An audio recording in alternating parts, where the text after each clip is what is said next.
আপোনাৰ কিডনিত ষ্টোন অথবা পাথৰ হৈছে নেকি? যদি হৈছে তেন্তে চিন্তা নকৰিব, কাৰণ বিনা অপাৰেশ্যনত মাত্ৰ ঔষধৰ দ্বাৰা ওলাই আহে কিডনিৰ পৰা পাথৰ। এয়া নগাঁও চহৰৰ ২ নং মূল্যপট্টিত অৱস্থিত নেমছ ক্লিনিকত অপাৰেশ্যন নকৰাকৈ মাত্ৰ ঔষধৰ দ্বাৰা উলিয়াই আনে কিডনিৰ পৰা পাথৰ।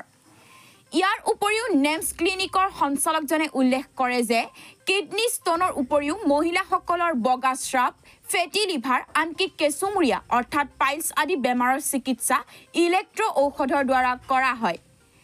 নেমছ ক্লিনিকৰ প্ৰধানজনে আৰু কয় যে আমাৰ নেমছৰ পৰা যিসকল বেমাৰীয়ে কিডনি ষ্টোনৰ কাৰণে ঔষধ সেৱন কৰিছে, শতকৰা ৯৫ জনে বিনা অপাৰেশ্যনত অৰ্থাৎ মাত্ৰ ঔষধৰ দ্বাৰাই অপাৰেশ্যন নকৰাকৈ প্ৰস্ৰাৱৰ লগত উলিয়াই আনিছে কিডনিৰ পৰা পাথৰ।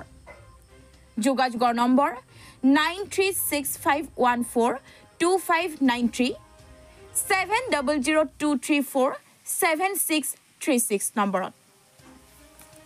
আপোনাৰ কিডনি ষ্টোন অথবা কিডনিত পাথৰ হৈছে নেকি? তেন্তে আপুনি চিন্তা কৰিব নালাগে, আপুনি অপাৰেশ্যন কৰিব নালাগে, কাৰণ নগাঁও নেমছ ক্লিনিকত কিডনি ষ্টোনৰ কাৰণে ইলেক্ট্ৰ ঔষধৰ দ্বাৰা চিকিৎসা সেৱা আগবঢ়োৱা হয়, আৰু যাৰ ফলত সহস্ৰাধিক বেমাৰীয়ে কিডনি ষ্টোনৰ পৰা মুক্তি লাভ কৰিব পাৰিছে, সম্পূৰ্ণৰূপে আৰোগ্য লাভ কৰিব পাৰিব। গতিকে আপুনি আপোনাৰ কিডনি ষ্টোনৰ কাৰণে আপুনি অপাৰেশ্যন নকৰিব, আমাৰ নেমছ ক্লিনিকত যোগাযোগ কৰক, আৰু আমাৰ যোগাযোগৰ ঠিকনা নগাঁও মেইন টাউন ২ নম্বৰ মূল্যপট্টি। আজহাৰুল ইছলাম, মোৰ ঘৰ মৰিগাঁও কাটগুৰিত। মোৰ কিডনি ষ্টোন আছিলে আৰু ইয়াৰ পৰা মেডিচিন খাই এইটো পাথৰ ওলাইছে।